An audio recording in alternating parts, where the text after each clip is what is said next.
Fitoterapia é o benefício das plantas, das ervas para fins medicinais. E a fitoterapia, ela pode ser utilizada de várias maneiras. Existem muitas apresentações dessas ervas e dessas plantas para o nosso benefício da saúde. Uma delas são as ervas secas. As ervinhas secas que a gente compra lá na casa de ervas ou nas lojas mais especializadas. Outra forma de utilizar a fitoterapia é por meio das plantas in natura. A erva que você planta no seu quintal, ou você conhece alguém que já tem plantado no quintal. Outra maneira é por meio de pomadas, de gels, de pastas, que tem normalmente uma ação anti-inflamatória, que vai ajudar no local, na ação local. E outra forma de utilizar é em forma de cápsulas e extratos líquidos, que são as gotas também. Bom, vou te mostrar agora algumas ervas por classe, para que fique prático e você consiga entender o benefício delas na sua vida, no seu dia a dia. Vamos pensar em algo muito comum, que é a ansiedade? Quem não sofre com ansiedade hoje em dia, né? Quem não fica às vezes irritado, nervoso, passa por um processo de estresse? Tem algumas plantas que são super ansiolíticas, elas são bem calmantes, a gente chama elas de super calmantes. A valeriana é uma raiz, ela é uma planta já comprovada cientificamente e tem ação ansiolítica. Outra que também vai te ajudar muito é a tília. A tília é maravilhosa, o sabor da tília é bom, é uma plantinha gostosa de tomar. Outra que tem uma ação super calmante também é a folha de maracujá. Você sabia que o princípio ativo do maracujá não está no fruto? Às vezes a gente coloca um suco de maracujá, ou toma um suco de maracujá achando que vai nos acalmar. Mas a maior parte do princípio ativo está na folha, é a passiflora. Então, se você realmente quer se acalmar usando o benefício do maracujá, pegue a folha. Outra que tem uma ação calmante também, mas é uma calmante mais leve, é a camomila, a conhecida camomila. A camomila é uma flor, a erva cidreira é uma outra plantinha também que vai ajudar, e a melissa também. Muita gente acorda 2, 3 da manhã e não consegue dormir. Fica com o pensamento acelerado, pensando em muitas e muitas coisas, super agitado. E aí, que plantas vão te ajudar nesse processo? Você se beneficia então com o mulungu. O mulungu, ele é anti-insônia. Ele é a casca de uma árvore, olha só. Por ser uma casca, deve ser por decocção. Lembra da regra de preparação? Então, sempre que eu tenho uma raiz e uma casca, eu faço por decocção, eu fervo. Sempre que eu tenho uma folha simples e uma flor, como por exemplo a camomila, eu faço por infusão. O que é infusão?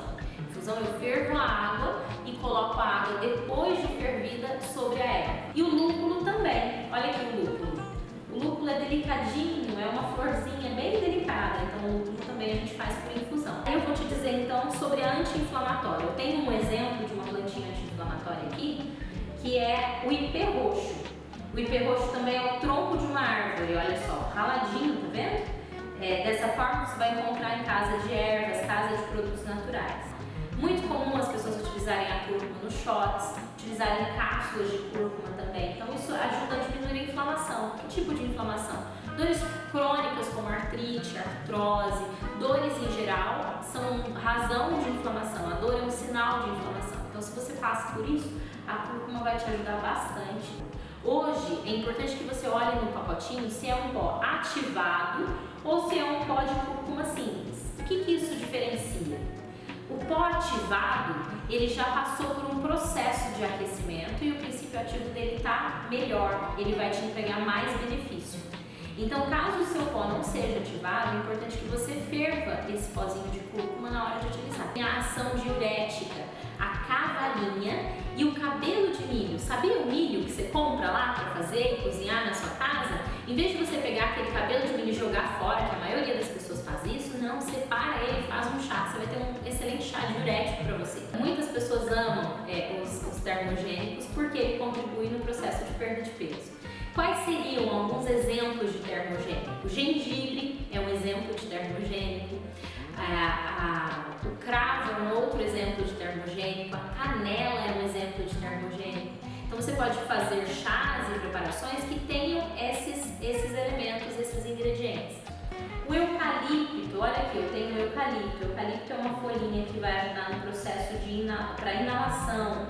Quando você tem sinusite, rinite, é uma planta que você faz a infusão dela. O vapor dessa infusão, ele vai desobstruir e ajudar na melhora da sinusite. A espinheira santa é da classe das plantas digestivas. Qual que eu poderia utilizar junto com a espinheira santa, que também é digestiva? O hortelã. O hortelã tem uma ação super digestiva, então você pode fazer uma mistura, por exemplo, do hortelã com a espinheira santa. A espinheira santa é uma plantinha que tem comprovação científica e é muito importante, muito interessante para o tratamento de gastrite. Quando você coloca açúcar no chá, o chá ele muda a característica e ele se torna um alimento. Aí ele vai passar por digestão e a absorção dele não vai ser a mesma. Então, caso você tenha essa tentação e esse desejo de colocar o açúcar, eu te indico colocar a estévia. Ela vai adoçar o seu chá, vai diminuir aquele sabor um pouco mais forte que determinado chá pode ter e vai contribuir para que esse tratamento que você está fazendo seja mais sustentável, você consiga manter por mais tempo. Olha como que é a estévia, você vai encontrar ela desta maneira em casa também de produtos naturais. A outra forma super conveniente de utilizar os chás e as ervas, na verdade, não seria em forma de chá, seria em forma de extratos líquidos.